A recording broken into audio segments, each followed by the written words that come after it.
Agora, estou gravando, estamos começando a aula, então, tá? E aí, qualquer dúvida, pessoal, me chama no chat, tá bom?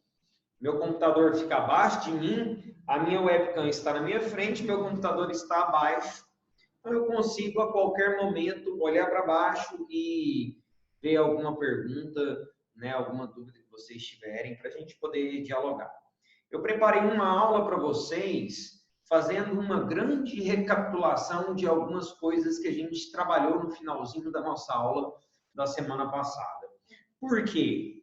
Bom, se você analisar os últimos 10 Enems, as últimas 10 provas do Enem, provavelmente você vai encontrar em 5 provas questões sobre a transferência da corte portuguesa ou consequências da transferência da corte portuguesa para o Brasil, certo? Então, eu retomei aqui alguns pontos que eu achei fundamental. Primeiro, quantas pessoas vieram para o Brasil? Não se sabe exatamente, na verdade, quantas pessoas vieram para o Brasil. Estima-se que cerca de 12 a 15 mil pessoas vieram para o Brasil, junto com a corte, junto com a família real. Por quê? Porque muitas pessoas vinham clandestinamente. Esses dias, dando essa mesma aula em uma outra escola, um aluno me perguntou assim: Calef, não existia fiscalização? Na verdade, não. Por quê? Porque era muito rígido, era muito rígido. Era muito precária a situação da transferência. Muitas pessoas vieram correndo, fugindo das tropas napoleônicas.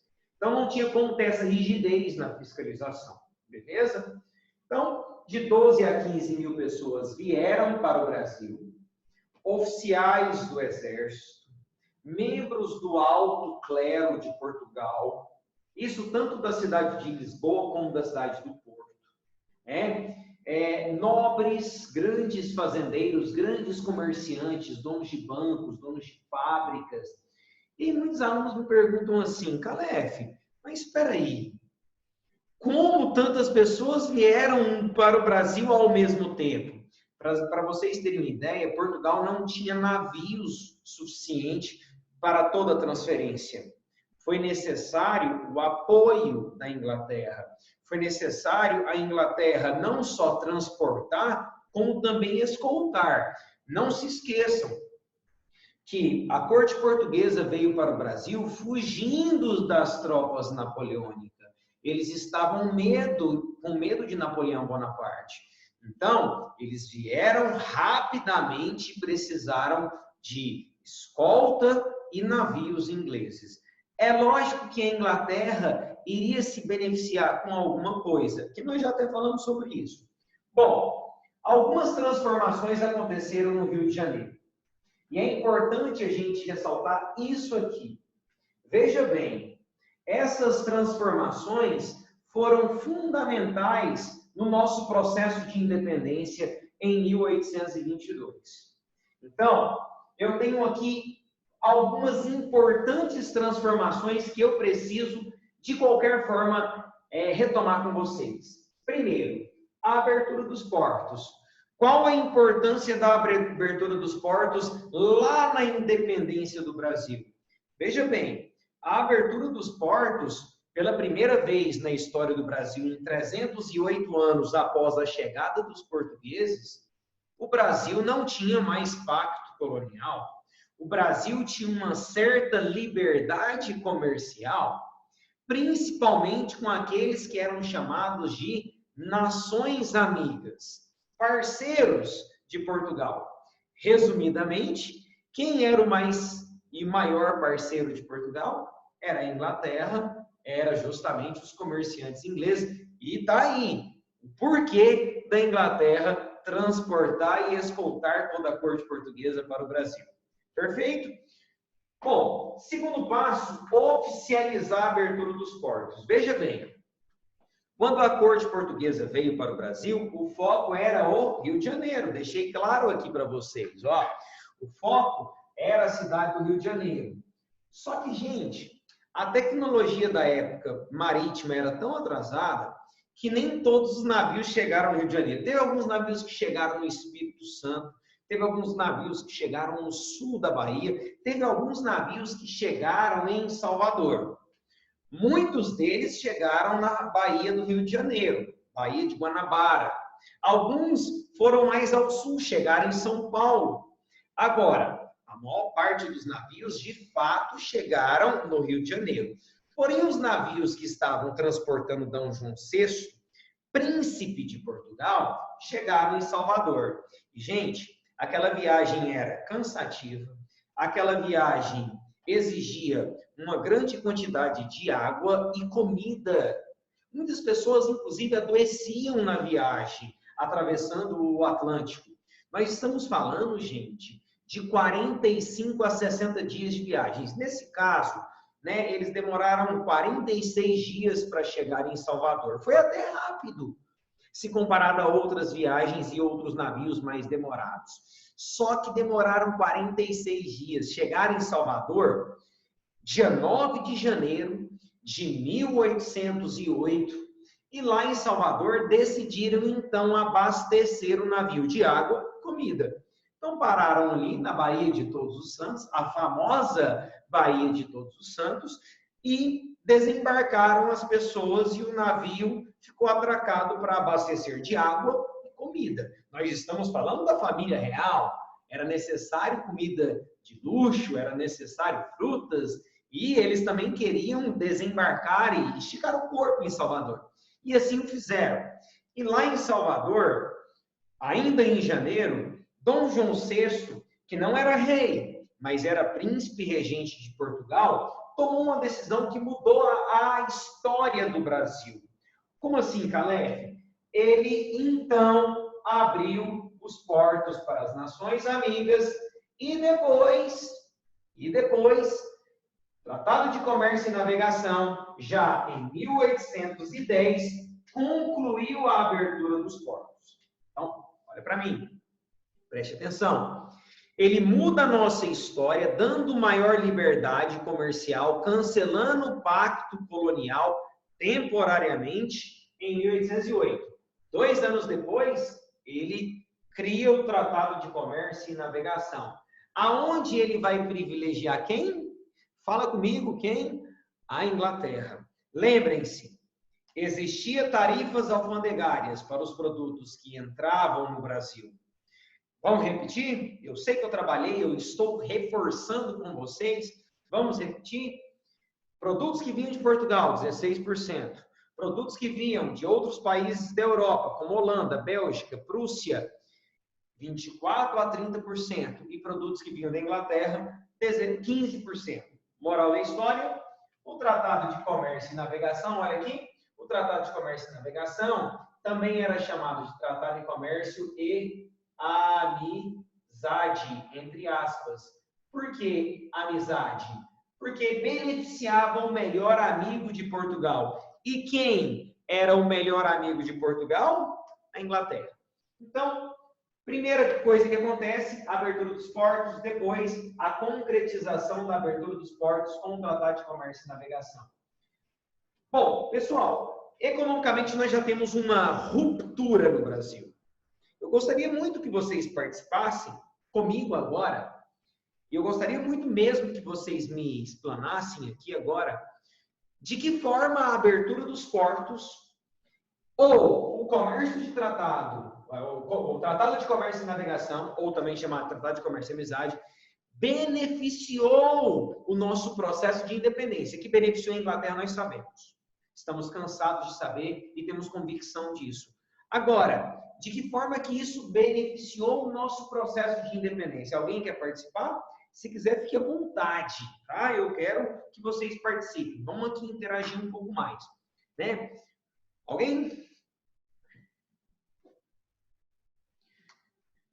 De que forma beneficiou o nosso processo de independência? Eu gostaria muito que, enquanto ninguém participe, né, eu gostaria muito que vocês fizessem aqui rapidamente uma reflexão comigo, tá? Gente, para e pensa. Para e pensa. Pela primeira vez na história do Brasil, o Brasil não tinha pacto colonial e poderia comercializar com outros países. Lá na frente, após a Revolução Liberal do Porto, que a gente vai trabalhar, quando os portugueses tentaram reimplantar no Brasil o pacto colonial, a população brasileira, os comerciantes e a elite agrária brasileira falaram assim, não, de jeito nenhum. Reimplantar pacto colonial depois que vocês já nos deram a liberdade comercial que nós gostamos? Foi aí que a elite agrária, a elite burguesa brasileira, porque tinha muitos comerciantes portugueses no Brasil, começaram a arquitetar nosso processo de independência. Perfeito? Bom, algumas pessoas, né, participaram, que ótimo. Investimento, sem dúvidas. Olha, tem uma pergunta do Enem, bem antiga, ela deve ter uns 7, 8 anos. Muito legal, que ela fala o seguinte. De que forma o Rio de Janeiro foi beneficiado com a transferência da corte portuguesa?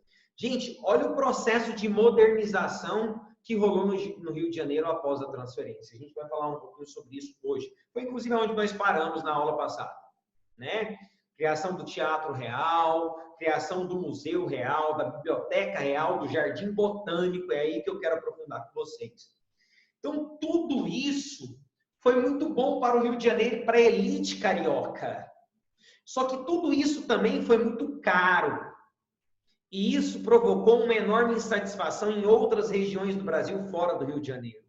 Por exemplo, a última revolta no Brasil antes da independência se chamou Revolução Pernambucana. Os pernambucanos estavam, desculpa a expressão, emputecidos, revoltados com a presença da corte portuguesa. E essa presença era extremamente cara. Mas tudo bem. Nossa economia se expandiu, perfeito, Fernando. Há uma expansão comercial, uma modernização. Uma outra observação legal que vocês precisam também se atentar.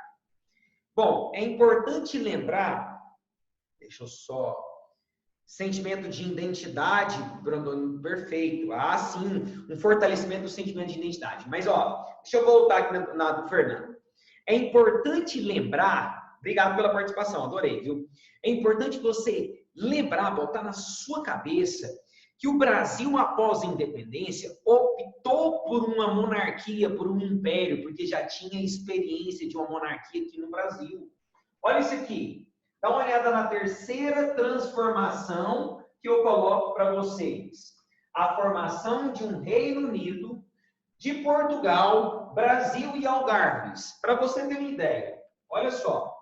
Reino Unido de Portugal significa que o Reino Unido de Portugal agora tinha como capital a cidade do Rio de Janeiro.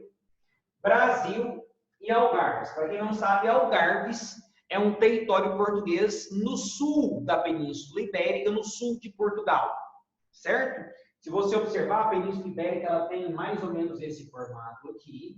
Portugal está aqui. Aqui, ó, onde eu vou colocar de azul. Espero que vocês consigam enxergar. É Algarves. Perfeito? Então agora, olha só que interessantíssimo. O Brasil virou um reino. Reino de colônia virou um reino. Aonde era a capital desse Reino Unido? A capital desse Reino Unido era na cidade do Rio de Janeiro. Gente, olha que legal. E até um pouco doido, né? Você vai assustar no que eu vou te falar aqui agora, mas olha que doido. O Brasil, e especificamente a cidade do Rio de Janeiro, era a capital do Reino Unido de Portugal, Brasil e Algarves. O Rio de Janeiro era a capital de Portugal, o Rio de Janeiro era a capital do Brasil, o Rio de Janeiro era a capital de Algarves. Aí você vai falar assim, mas espera aí, a capital de Portugal é a cidade de Lisboa. Não durante o período joanino.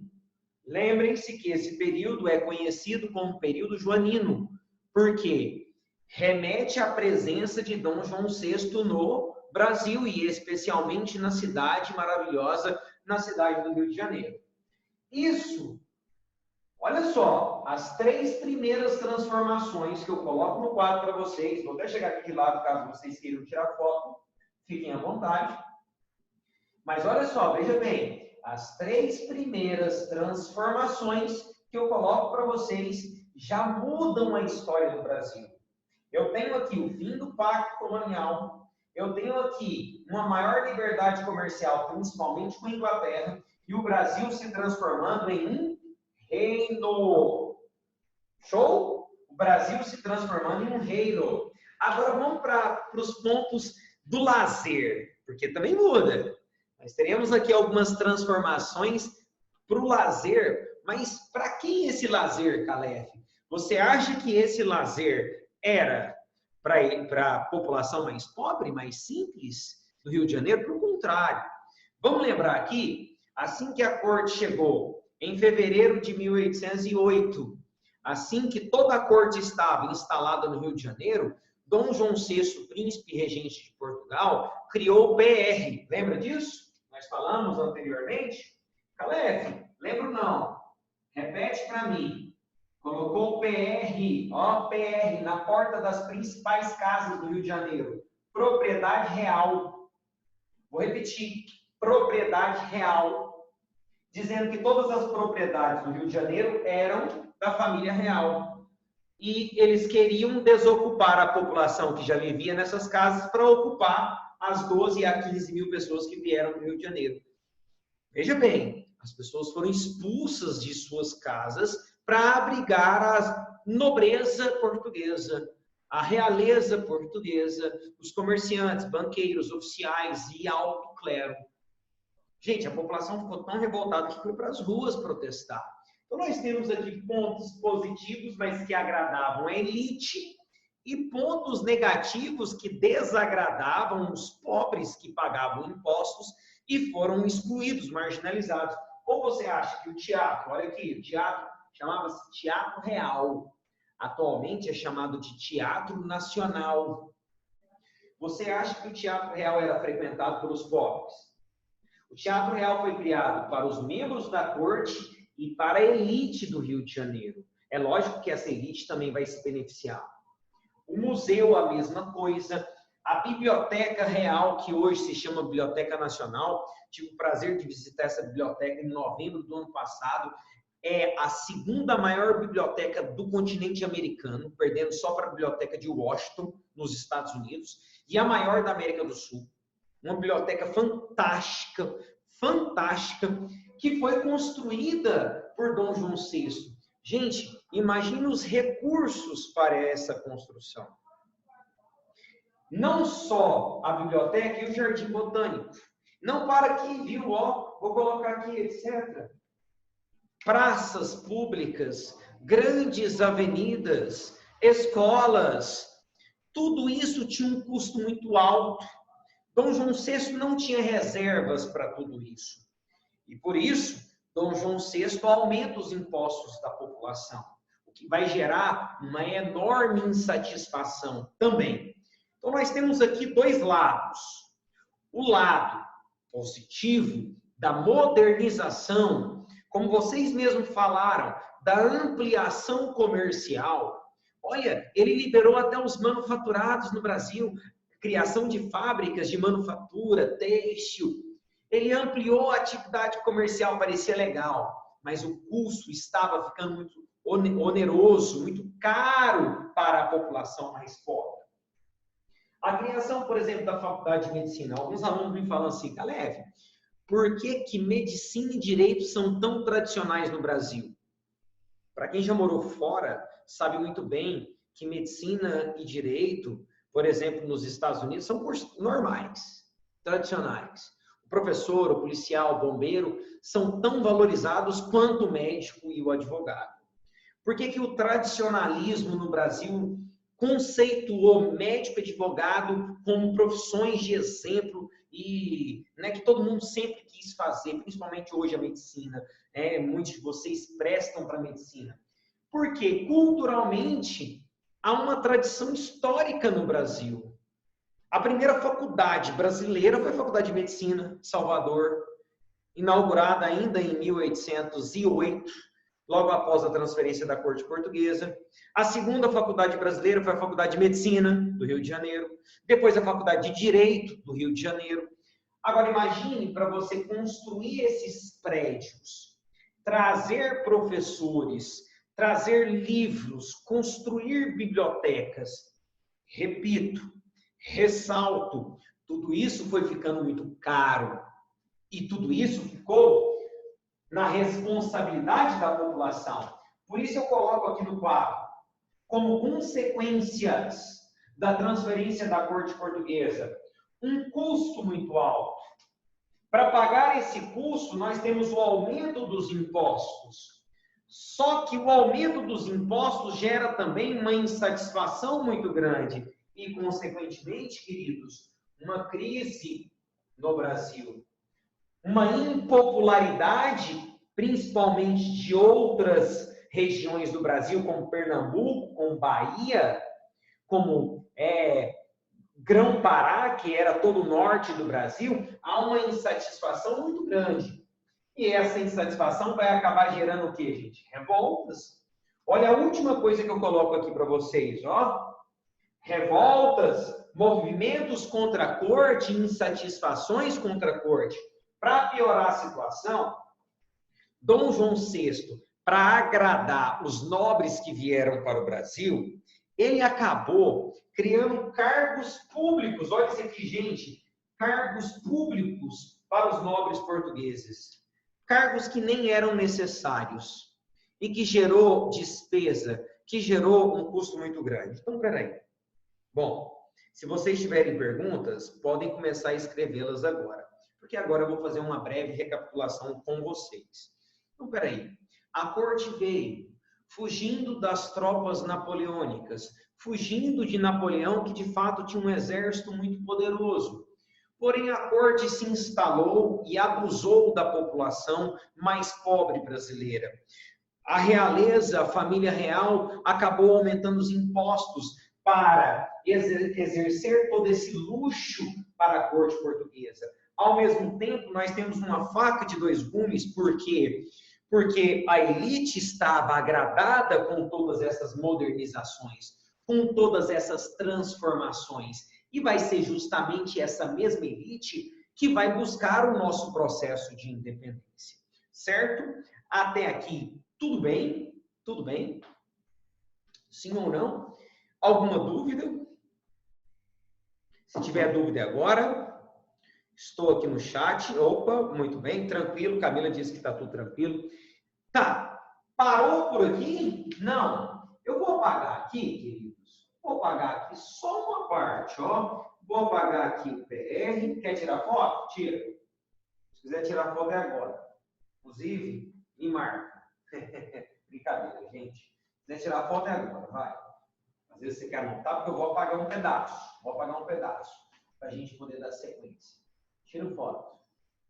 Beleza? Beleza? Bom, pessoal, deixa eu até, não tem dúvidas, vamos lá. Você pensa que as transformações acabaram? Não, não acabaram.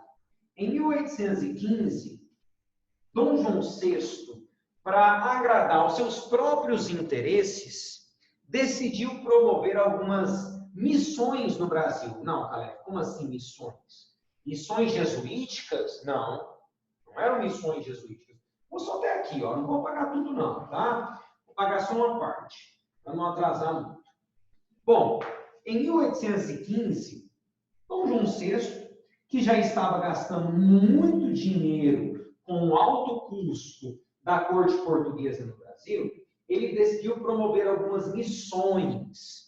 Mas não era missão jesuítica. Ele não trouxe padres jesuítas para o Brasil. Não, não. Pior, ele trouxe intelectuais. Então, isso não é ruim. É realmente. Para o Brasil, não. Ele trouxe intelectuais, ele trouxe artistas, ele trouxe professores. Realmente. Para a cultura brasileira não é ruim. Debré é considerado um dos maiores pintores da história do Brasil.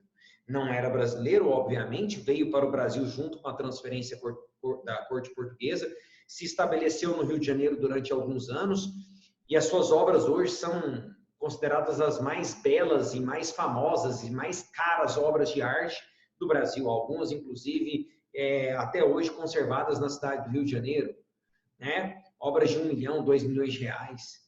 Debré era um pintor francês que veio para o Brasil e ele gostava de pintar o cotidiano da população do Rio de Janeiro, principalmente o cotidiano entre a população branca e negra.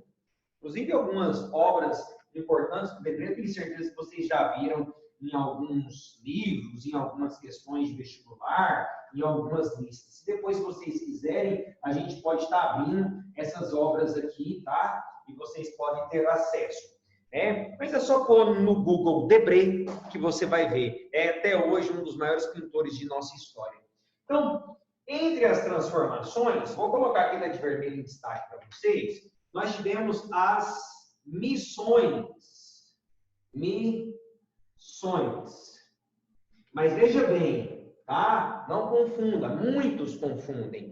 Não são missões jesuíticas, ou seja, os padres jesuítas, lembram que foram expulsos do Brasil durante as reformas pombalinas pelo Marquês de Pombal? Os padres jesuítas não vão voltar para o Brasil. Não, esse não era o foco. Nós estamos falando, gente, de século XIX. A Igreja Católica já nem tinha tanto mais poder como sempre teve. Nós estamos falando de missões, olha isso aqui, artísticas. Missões artísticas. Nós estamos falando de missões científicas.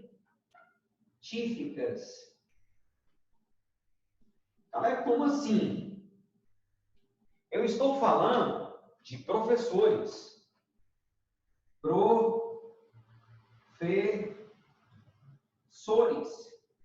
Eu estou falando de pintores. Eu estou falando de escritores. Eu estou falando de biólogos. Então, coube aqui, deixa eu diminuir. Eu estou falando de biólogos, de naturalistas. Auguste Saint-Hilaire, que inclusive veio a Goiás, eu escrevi sobre ele na minha época de faculdade, na minha monografia. Auguste Saint-Hilaire veio trabalhar as principais doenças que acometiam a população de Goiás durante o século XIX. Inclusive, ficou aqui durante meses estudando a nossa fauna, a nossa flora, o cerrado do estado de Goiás, na época da capitania de Goiás. Então, escritores, pintores, professores, naturalistas,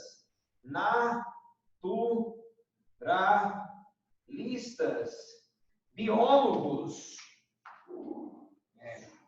Eu ia escrever biólogo e naturalista, não combinando dos dois. Vou voltar nos biólogos. Biólogos. Gente, você escreve aí. Vou só citar para vocês, porque o quadrinho não está cabendo. Então, vamos lá? Naturalistas, biólogos, escritores, jornalistas, professores, cientistas, pessoas de vários países da Europa. Caleb, de onde que esses caras vinham? Vamos escrever aqui. Teve a missão francesa, teve a missão austríaca, teve a missão espanhola e, obviamente, uma missão portuguesa. Gente, eu quero que você observe muito bem aqui agora, nesse exato momento. Então, em 1815, se você quiser colocar a data aí, fica à vontade. Em 1815, vou colocar aqui, apesar do vestibular não cobrar mais essas datas, em 1815, Dom João VI, que ainda não era rei, sua mãe estava doente, mas ainda estava viva, Dom João VI trouxe uma série de missões para o Brasil, mas não missões jesuíticas, missões artísticas, científicas. Missões em que professores, pintores, escritores, biólogos, naturalistas vieram para o Brasil em 1815, 1816, 1817. Importantes pintores, importantes intelectuais, importantes cientistas vieram para o Brasil a um custo muito alto da França, da Áustria, da Espanha, de Portugal. E Dom João VI pagando tudo isso e aumentando a tributação sobre a população. Você pensa assim, Calef, agora acabou, né? Ainda não. Para piorar a situação, veja bem, ele consegue piorar a situação. Dom João VI promove uma política externa. Ó, presta atenção. Ele promove uma política externa. Alex, não entendi. Ele vai promover 2 invasões. Às custas do povo brasileiro, às custas dos impostos arrecadados. Ele vai promover 2 invasões. É possível isso? Quais territórios? Bom, primeiro território, em retaliação a Napoleão, que nem estava mais no poder. O Congresso de Viena já tinha acontecido. Napoleão já estava exilado na ilha de Santa Helena, não era mais um problema. Mas em retaliação ao Napoleão e aos franceses, Dom João VI vai invadir a Guiana Francesa. Para quem não sabe, a Guiana Francesa, segundo o Tratado de Tordesilhas, era território português. Mas, no Tratado de Utrecht, que foi feito no início do século XVIII, os portugueses deixaram a Guiana Francesa, que fica no norte do Brasil, um território francês. Os franceses de lá extraíam pau-brasil. Só que, em 1815, Dom João VI decidiu invadir a Guiana Francesa, o que provocou uma insatisfação nos franceses e em boa parte da população. Mas por que, Calef? Porque ele teve que deslocar tropas, comprar armamentos e gastou uma fortuna. Não satisfeito, ele ainda invadiu a Cisplatina em 1817. Para quem não sabe, Cisplatina, queridos, é o atual Uruguai. O Uruguai. Ele invadiu o Uruguai. Gente, Guiana Francesa, eles falavam francês. Cisplatina, espanhol. Não tinha nada a ver com o Brasil ou com colônias portuguesas. Nem eram territórios ricos. Na Guiana Francesa, no máximo, extração de pau-brasil. Na região do Uruguai, no máximo, uma pequena criação de gado e produção de charque. Ele fez isso simplesmente para exaltar o seu ego. Só que isso vai provocar uma enorme insatisfação. A população ela vai aguentando, ela vai aguentando, ela vai aguentando, ela vai pagando os seus tributos, ela vai pagando os seus impostos, até que ela não aguenta mais. E quando a população, fala comigo, quando a população não aguenta mais, o que ela faz? Fala comigo o que ela faz. Ela provoca o quê, queridos? Ó, ela provoca revoltas. Revoltas.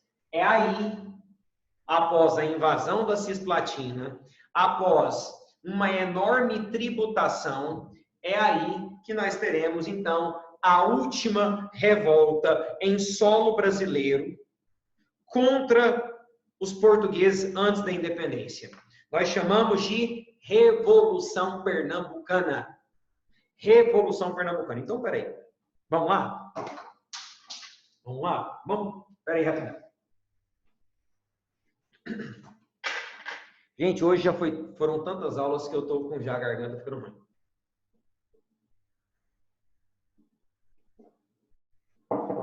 Vem cá. A transferência da corte portuguesa trouxe pontos positivos e pontos negativos para o Brasil. Pontos positivos, uma experiência de maior liberdade comercial, de maior liberdade intelectual, de até maior liberdade política. Pontos negativos, a presença da corte era muito cara. E óbvio que para pagar a presença da corte no Brasil foi necessário aumentar os impostos. E isso vai provocar uma enorme insatisfação. Criar o Banco do Brasil foi caro. Criar a Casa da Moeda foi caro. Criar a Biblioteca Real foi cara. Criar o museu, o teatro, criar o Jardim Botânico, tudo isso foi caro. E para isso foi pago muitos impostos.